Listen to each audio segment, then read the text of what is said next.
Live from our studios at One Television Plaza, this is your Mid-Ohio Valley Morning Brief.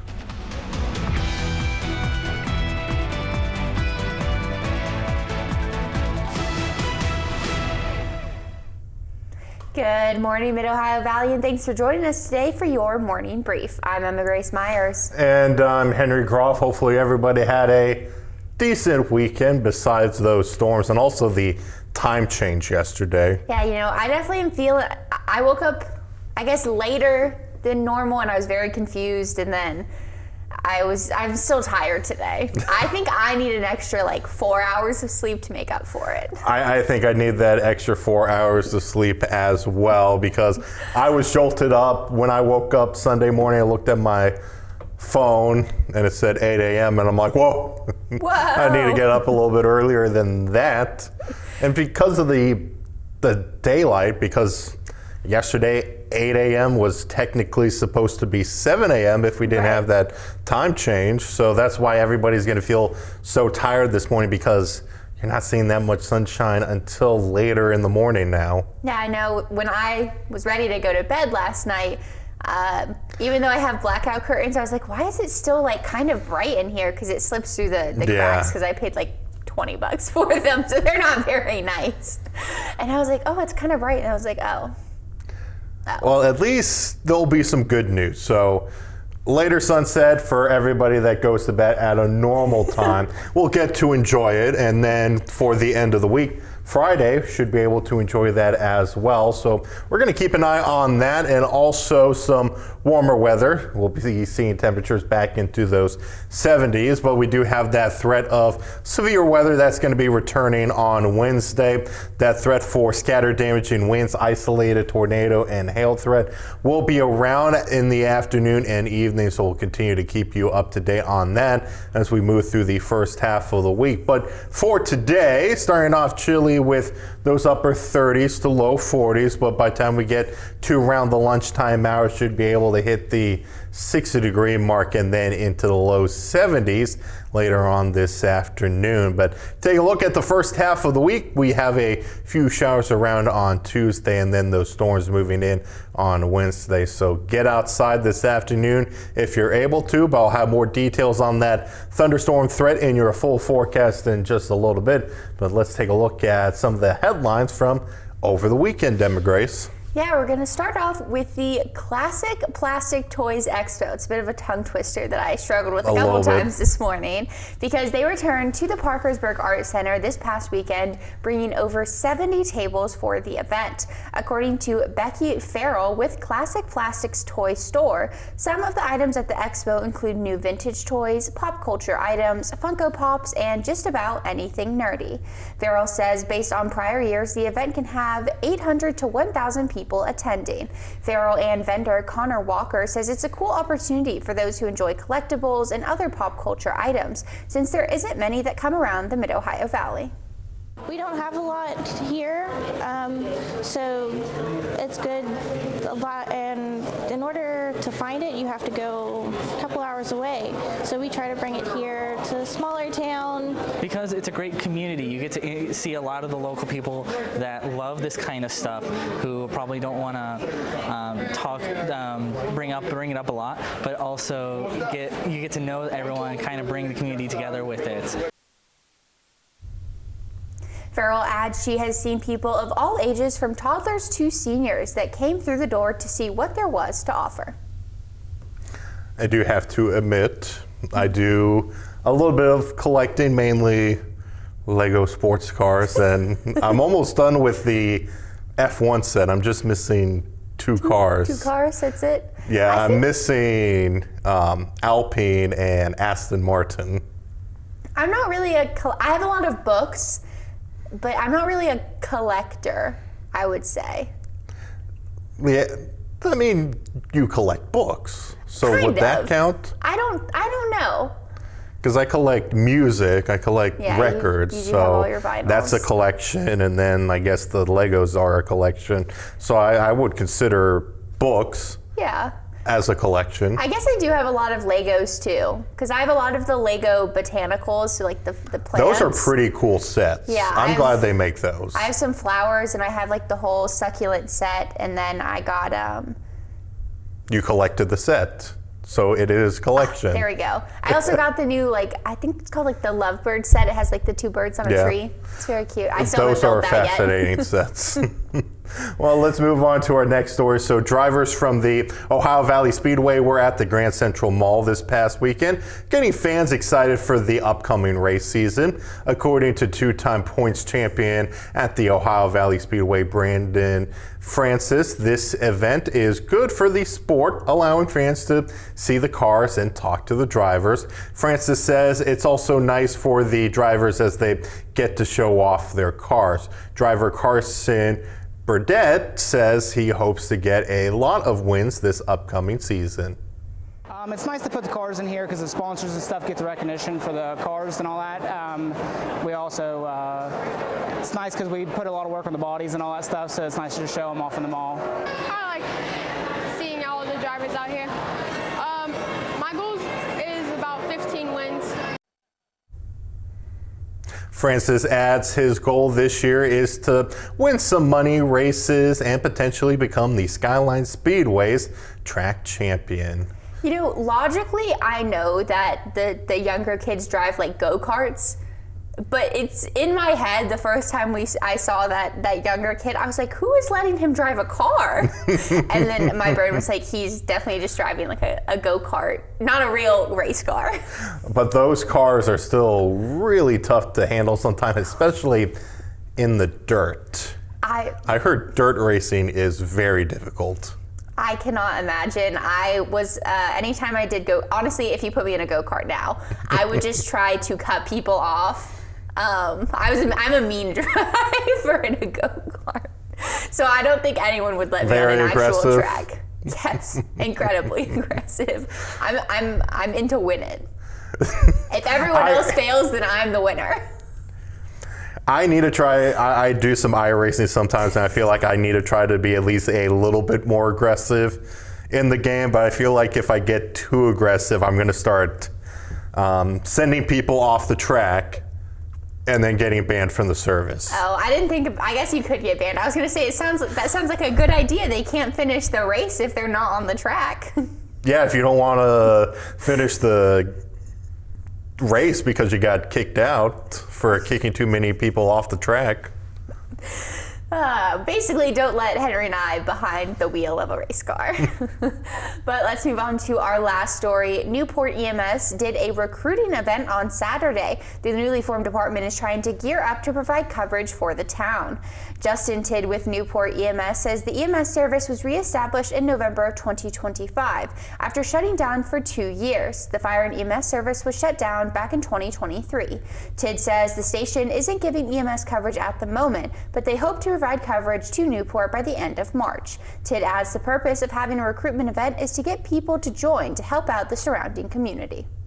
It's important for not only our township residents, but for the surrounding departments. I mean, they need help just as much as certain situations call for us to help them as much as we needed their help during our shutdown time. So, having staff available to run, super important. Tidd would also like to thank Grandview, Reno, Little Muskingum, and Pleasant County EMS services for helping cover the Newport area. Great to see that going on as well. A little teamwork makes the dream work, if you will. That is a good way to put it. I thought so. But in national news today, drones have become an instrument of war. They've been deployed in the Russia-Ukraine conflict, and now Iran is using them against the U.S., Israel, and its Gulf state neighbors. The U.S. is working to neutralize a drone's capability. The Pentagon says the Defense Department and the Federal Aviation Administration are working together on a solution. They plan to test a laser system to shoot down drones. Weeks ago, the Defense Department deployed an anti-drone laser near the southern border. It forced the FAA to shut down a large swath of airspace over El Paso. Now, the Defense Department is working more closely with the FAA on the project.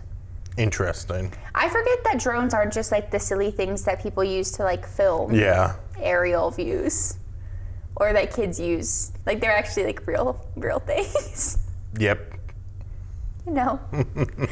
What can I say? But we'll have more for fun stories coming up after the break, after a canine is under investigation in Ohio. You can see suspect right there. And LeBron breaks a new record. And then we're going to be talking about at least a nice quiet start to the week, but more on that Wednesday thunderstorm risk coming up. Now, here's your first alert weather update with meteorologist Henry Grof. Well, it was quite warm over the weekend with the 80s on Saturday. Now, we did head back to the 60s yesterday afternoon and even this morning during the commute to work. 7:30, temperatures were sitting across those 30s all across the Middle Ohio Valley. But don't worry, we are going to be heading back to the 70s later on this afternoon and continuing to warm up afterwards. And by the time we hit to Wednesday, getting close to those 80s once again before a quick drop-off arrives for the second half of the week, mainly thanks to that threat of thunderstorms for Wednesday. And we're going to be looking at that potential for some strong to severe thunderstorms that day, with the main threat being scattered damaging winds, but all modes are going to be possible. Even that isolated hail and tornado risk is going to be around as we track a low that's going to strengthen across the Great Lakes. So this warm front helping to bring in all of that humid, warm air into the Middle Ohio Valley, and that cold front out ahead of it is going to allow for that risk for thunderstorms to develop. And we already have that 2 out of 5 risk for Wednesday from the Storm Prediction Center. So we'll keep an eye on that as we move through the week. But as we look ahead with Futurecast, we just stay quiet throughout the day today with an increase in cloud cover after midnight tonight. We'll see that chance for some showers moving through tomorrow morning. Hit or miss throughout the afternoon, but most of us should stay on the dry side. Then by the time we get into your Wednesday, here comes those thunderstorms moving through with rain in the morning. Then towards the afternoon and evening, we'll see those rounds of showers and thunderstorms pushing through. And all of that should be out of the way after 9 o'clock with that severe weather risk starting to dissipate. So for today, we will see lots of sunshine, still starting off a bit cold with those upper 30s and low 40s, but by 1 o'clock should be into the 60s, hitting the 70s this afternoon, just breezy at times, with winds around 10 to 15 miles per hour. Overnight tonight, dropping down into the low 50s, so still a bit mild. Then for tomorrow, approaching those mid 70s despite those few showers and increasing cloud cover. Then looking at the 7-day forecast, second half of the week will be quiet after those thunderstorms come through on Wednesday. But Thursday will be noticeably colder there, but we warm up into the 60s on Friday. A bit breezy that day, and then nice and quiet, just a few showers around into Sunday. Now, time to take a look at what's trending.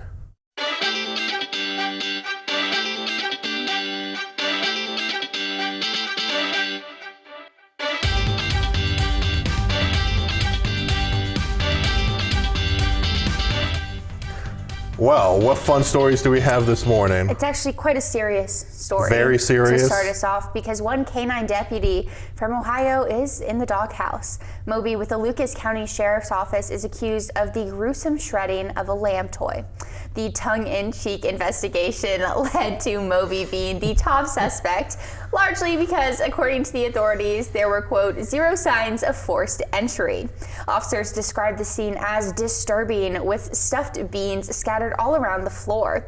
The department believes it has figured out the motive of the crime. The squeak toy appears to have been too tempting for Moby to resist. Very, very incriminating right there. I know. It sounds like the... How dare ye tear apart that lamb toy? You know, that's my dog all the time. She's not so bad with stuffed toys, but rubber toys she shreds, and then I have to clean up the evidence. My dog used to be the same too. Yeah, it's not fun. I'm like, why can't you just enjoy the toy like a normal dog? And why do I have to clean up after you? Now there's all of this stuffing all over the floor. The little squeaker is like on the other side of the living room. Yep.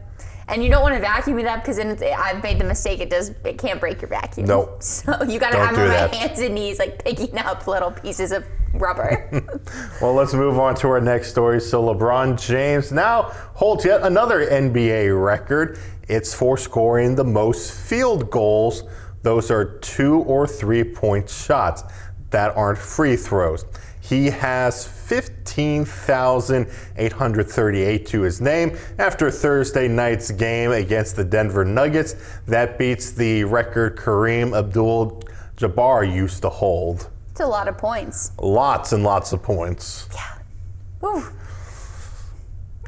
We don't even have words. We're speechless. Because I don't watch basketball that often. But I thought LeBron James already had that type of record. So it's interesting to know that he didn't, and now he does. Yeah, I don't know who the other basketball player was who held it before him. I'm not that in tune with the basketball lore, so. Yeah, same with me. Wow, we love learning new things here. Especially about sports that we sometimes don't watch. Yes, but we also love learning about our Daybreak Trivia question. Yeah, an interesting one today. Yeah, our question was, what was the name of the first sister of Barbie? And the answer was Skipper. So Skipper made her debut in 1964. She was designed as a preteen who could help young girls learn how to care for themselves and others. Originally, she was released as an 8-year-old, but then she was changed to a 14-year-old later on. Barbie has 2 other younger sisters, Stacy and Chelsea. I did not know that. Yeah, well, she's had other sisters, but the ones who have been pretty steady that are recognized are Skipper, Stacy, and Chelsea. Because I did not know Barbie had a sister. Really? Yeah, I did not know that. The littlest one, Chelsea, well, you've never seen any of the original Barbie movies, so you aren't even going to get it. But in a lot of the original Barbie movies, Barbie is telling the story to her youngest sister, Chelsea. Okay. So like Swan Lake, or like Barbie and the Nutcracker, she's telling the story of the Nutcracker to her little sister. And I would have never known that. Important Barbie lore for you to know. Because it was never discussed in the Barbie movie. Well, actually, they do mention one. I think they mentioned Skipper in the Barbie movie. Did they? She's one of the toys that was in the weird Barbie's house. Oh, yes. Yes. Now I remember. So she's mentioned. Well, thank you for the lore. Locked in, Henry. But hopefully you guys enjoyed learning those fun facts with us today and enjoyed our morning brief. But he's Henry Grof, I'm Emma Grace Myers, and we'll see you again at the noon.